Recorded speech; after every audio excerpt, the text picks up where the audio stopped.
Started here. Okay, welcome for joining us today to talk about more affiliate match month success. I'm so excited to share more good news and what people have done today. Today we're going to be talking to the Community Foundation for Cloud County and then also talking to Solomon Valley Community Foundation. Just as a housekeeping, I'd ask that if you're on and not speaking, if you could just mute your microphone. Just to help us out, just so we don't have any background noise. And we'll today start, and I'll let each of the people introduce themselves and kind of talk about what they did. And I do have social media, like Facebook pages up. So if either of the presenters would like me to share those, I'm happy to do that. Otherwise, we'll get started with Ashley. Okay, and I'll, Bob, you and Lorene, feel free to correct me as we go along. But I'm Ashley Hutchison, and I'm a member of the Community Foundation for Cloud County. And Bob and Lorene are fearless leaders, and so we've worked together for the past 3 years on our matching initiative. I guess the first question Katie tasked us with was, what dilemmas did we have this year as opposed to last year? And I guess initially I had thought that maybe people wouldn't be giving as readily because of COVID, and maybe their priorities might be somewhere else, or or maybe they just didn't have disposable income this year to be giving. But I found that it was kind of the opposite. I think with the void of activity going on because of COVID, we actually had a bit more attention on our matching initiative, which was nice. So I think that may have actually kind of helped us. It kind of cut all the noise and what typically goes on that time of year, and we really focused in on this. What we did is Salina Marketing helped us a lot. So I don't know that we did a whole lot except for ask for help. There are some things that Katie could show you, and then I have our postcard or our donor cards. Bob likes to have physical stuff we give to people, and I think that's nice, especially right now during COVID when everything is so digital and you can't really touch it. So we had these really nice donor cards that we sent out with a letter from Bob and me. And then they also put together a really nice pamphlet for us to stick in the mail with the donor cards. And so these are nice for us to have on hand anyway, but we're really grateful to Salina for doing that for us. So those were our contribution cards. We also, they put together a newspaper ad. And then they did Facebook for us as well. Thank you, Katie. And then also Bob did a radio program with our radio personality, and then they cut that into commercials for us. So those were kind of the overall marketing things that we did. But the thing I think that really helped us is when we first got started with our initiative 3 years ago, we created a target list of solicitations. And we've just been adding on to that and taking people away as people have moved to town, or we have new ideas of people to ask. And then we task our board members with picking out 5 to 10 of those names and then reaching out to those people individually, knowing that they got one of these letters and the donor card and the brochure. They also then have an opportunity to talk to somebody, and that's just a little extra help. So I think key to our success is repetition. You have to say something 100 times before people start hearing it. And so in our 3rd year, we didn't make it our first 2 years, but we were close. And I just think the more and more we have educated people about this opportunity, the more, of course, they've heard it. So I think that was the key to our success, was just that repetition. Bob, do you have anything to add? Yeah, a major thing. Oh, okay. We have a Sustainer Legacy Club, which you can become a member of if you donate $10,000 over a 5-year period. And 5,000 of that has to go to the administrative club. This year, we were blessed with a couple of donations connected to the Legacy Club, like a $10,000 one and two 4,000s and a 2,000 that were part of this match month, but also qualified for the Legacy Club. And by connecting it with the Legacy Club, that encouraged some people to make a larger gift, which definitely helped us get up to $62,000.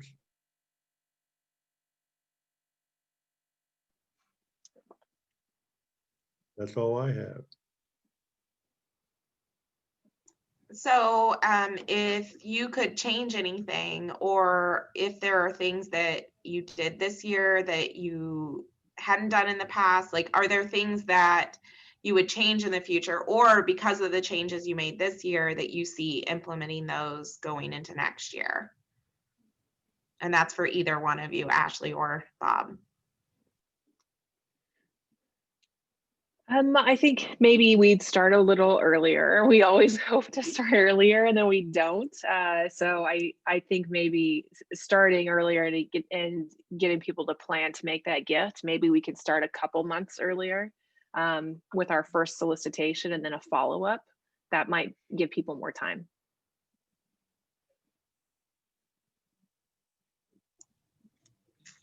Okay, well, thank you so much, Ashley. And we'll have questions at the end. I forgot to say that in the beginning. So we'll kind of hear from Solomon Valley now next. And I'm not sure if it's Heather or Colleen, and or both, and which is fine. And then we'll kind of have a time for questions from anybody. All right, well, I'm going to present for Solomon Valley, and Heather can fill in anywhere I forget due to my, if I lose my train of thought or forget to say something, I'm going to blame it on the concussion. So just forewarning. So I have a whole bunch of notes. I'm Colleen Eberly. I'm with Solomon Valley Community Foundation. We had a lot, kind of going to that first question, what dilemmas did you face when planning for this year? I would say my concerns were very similar to Ashley's. In just terms of a possible decrease in giving capacity. I also was kind of just concerned with people's burnout in general, with just the year has been a really hard year for people. And so I think just trying to get in front of people and being able to get their attention was a concern of mine. We don't do a lot of activity-based fundraising in terms of events with our foundation, but we do have one annual kickoff that we do at the end of October. It's an event that we hold in person with the chamber that we were unable to do this year because of COVID restraints. So that was one thing that we had to change, that we tried to kind of substitute something out for. Like I said, we usually do it at the end of October, and we use it as like a kind of kickoff press release. You know, we like to use it for the photos and just having an opportunity to really start talking about Match Month. So that was one thing that we did end up having to change. So the way that we run our Match Month campaign, when the whole campaign started with Hanson, our board was really proactive in going out and trying to get donors to pledge. And so that is one portion of our campaign that I feel puts us in a good position and gives us a good base, because they did go out and solicit those initial donations in the form of a pledge. So of our 50,000 that we try to raise each year, about half of that we can expect coming in pledge donations already. And then the other half we just make up through continual marketing.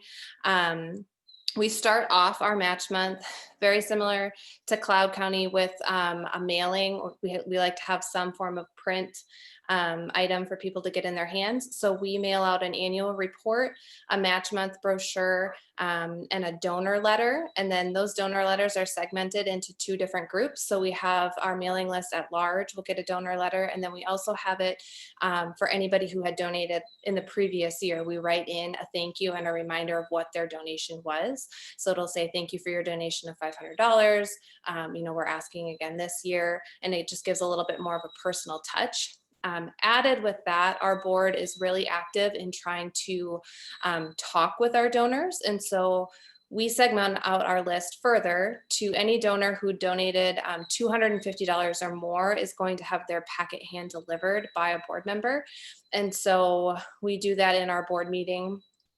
prior to match month, where each board member will take 20 or so packets that they're going to hand deliver to our larger donors. And then with that, we also implemented a yard sign a few years ago. So anybody who donates $100 or more will get a small yard sign, and $500 or more gets a large yard sign. And so it gives the board members an opportunity to talk with our donors, and it gets our marketing out there right away at the beginning of the month. So let's see, that's kind of our mailers that we do. Again, I think our success with our foundation is really just our personal touch, trying to talk with and connect with our donors, I think makes a big difference for us. This year we added in, we tried to tap into our Mitchell County Strong platform. So like I said, we had to cancel our annual after hours event. And so in lieu of that, some of the money that we wanted to redirect was towards a mass mailing at large. So we did postcard mailers to 500 additional people within the county. And we pulled that from a voter registration list from, I think, 2016, I think was where that was from. So for anybody who doesn't know, we launched Mitchell County Strong in March, and it was a collaboration between the foundation, our economic development, Heather, and then also our chamber. And it was a program that got a lot of attention and attraction in our area. It was very successful. And I think it, you know, other than the program in general, it was a buy one, give one, which then kind of expanded into disaster relief fund and things like that. But other than the overall success of the program, I think what it did for the foundation was it really introduced us to a whole nother demographic of people in the community who didn't know who we were or what we were doing. And so it really gave us an opportunity to expand our reach in terms of people recognizing kind of who the foundation is when they hear Solomon Valley Community Foundation. And so we really wanted to tap into Mitchell County Strong and that demographic that it hit.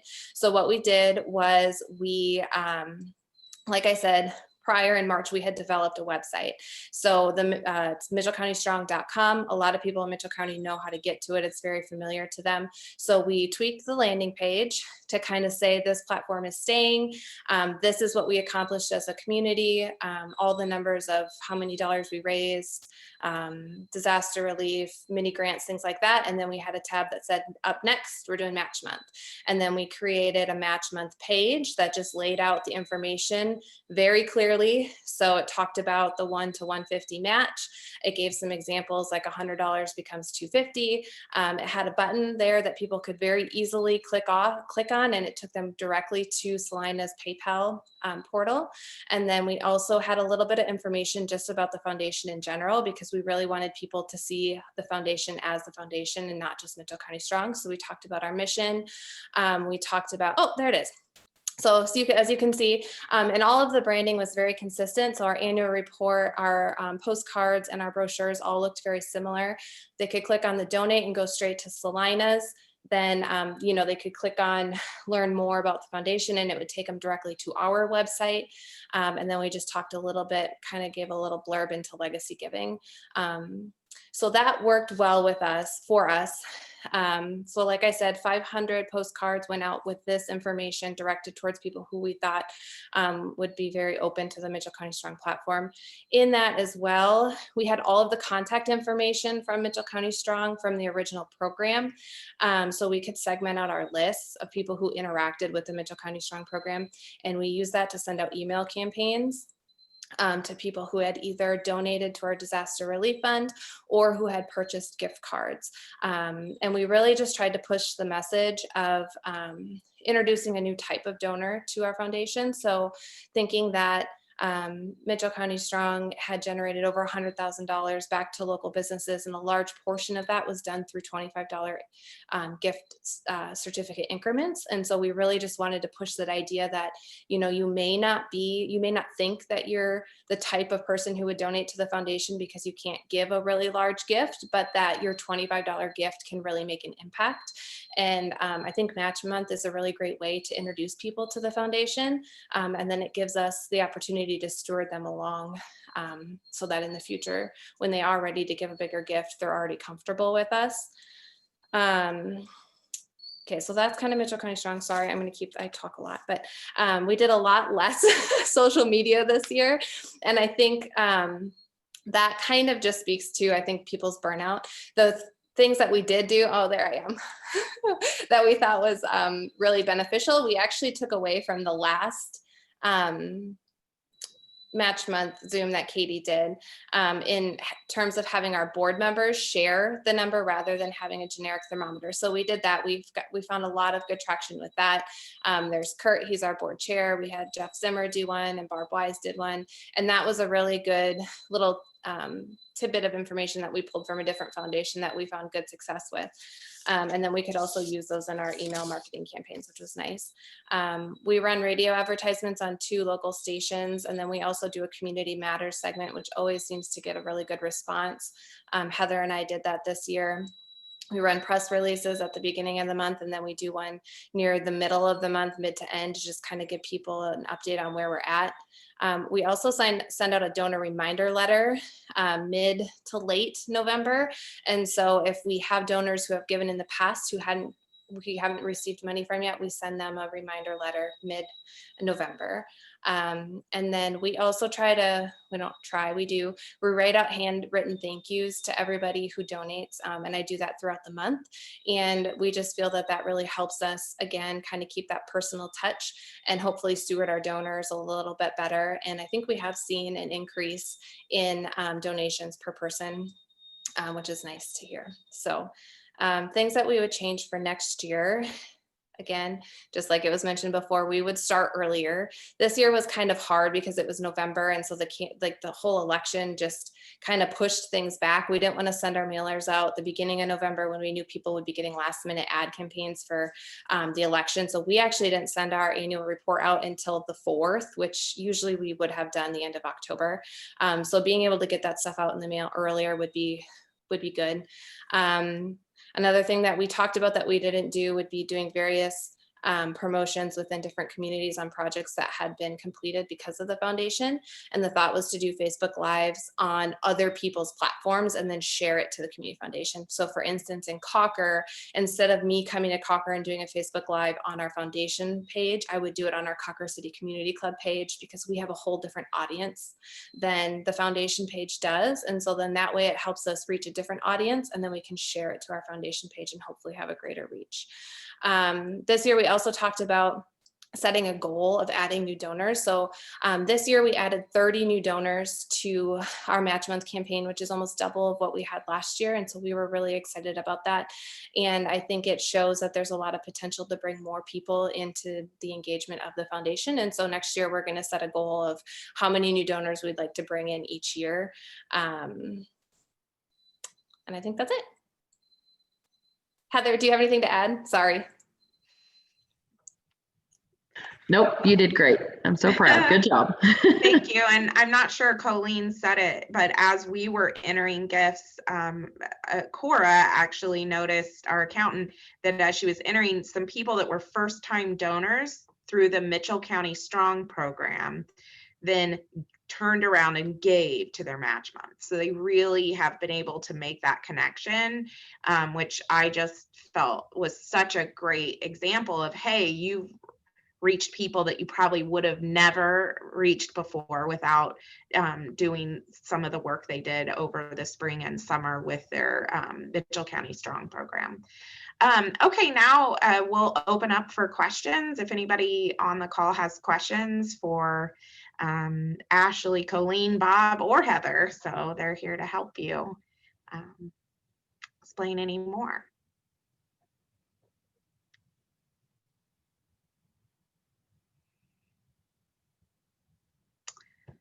Hearing none.